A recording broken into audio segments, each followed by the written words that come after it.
ایک بیٹا پیدا ہونے کے بعد باپ کا انتقال ہو جاتا ہے۔ حضرت حسن بصری کا دور ہے، حضرت حسن بصری رحمت اللہ علیہ کا دور ہے، اور وہ عورت بیوہ ہو جاتی ہے، نوجوانی کے عالم میں بیوہ ہو جاتی ہے۔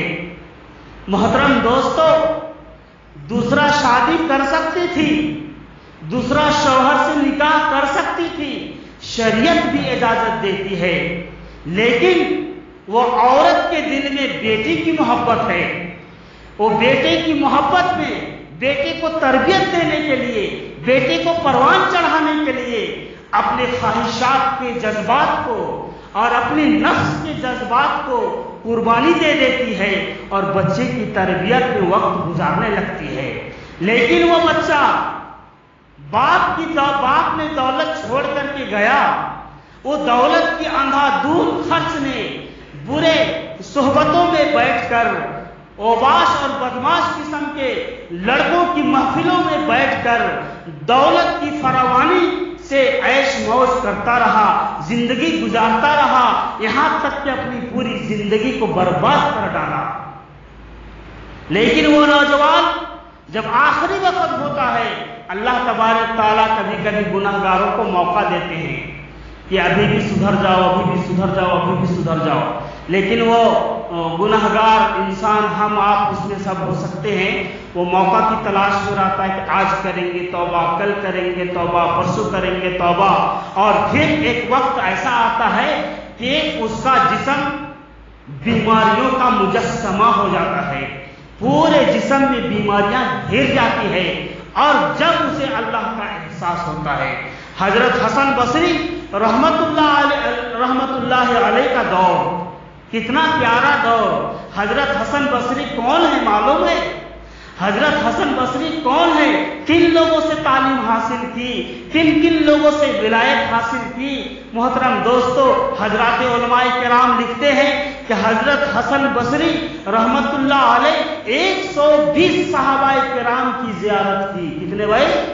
120 صحابہ کرام سے زیارت کی، اور 120 صحابہ کرام سے علم حدیث، علم قرآن سیکھا اور ولایت کے درجے کو پہنچے۔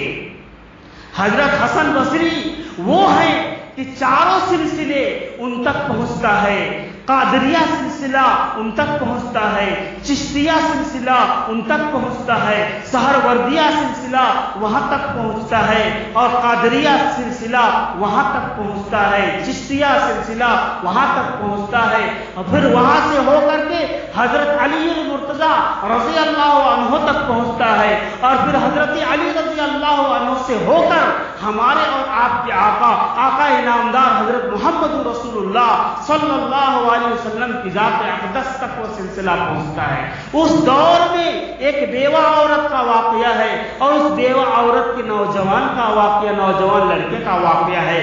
وقت مختصر ہوتا ہے، میں کون سا واقعہ بیان کروں، کون سا آپ کو قصہ سناؤں، یہ وقت نہیں مل پاتا۔ بہرکیف محترم دوستو، ضرورت اس بات کی ہے آج کے نوجوانوں کے لیے کہ نوجوانوں اپنی جوانی کو اللہ کی عبادت میں لگاؤ، اپنی جوانی کو تلاوت میں لگاؤ، اپنی جوانی کو مسجدوں کی آباد کرنے میں لگاؤ، اپنی جوانی کو ماں باپ کی دیکھ بھال میں لگاؤ۔ میں دعا کرتا ہوں اللہ تعالیٰ سارے دنیا کے نوجوانوں کو اپنے مذہب کا، اپنے قوم کا، اپنے وطن کا سچا مجاہد بنائے، سچا سپاہی بنائے، اور سچا لیڈر اور ہمدرد لیڈر اور نیتا بنائے۔ اللہ تعالیٰ ہم سب کو کہنے سے زیادہ، سننے سے زیادہ عمل کی توفیق نصیب فرمائے۔ وآخر دعوانا الحمدللہ رب العالمین۔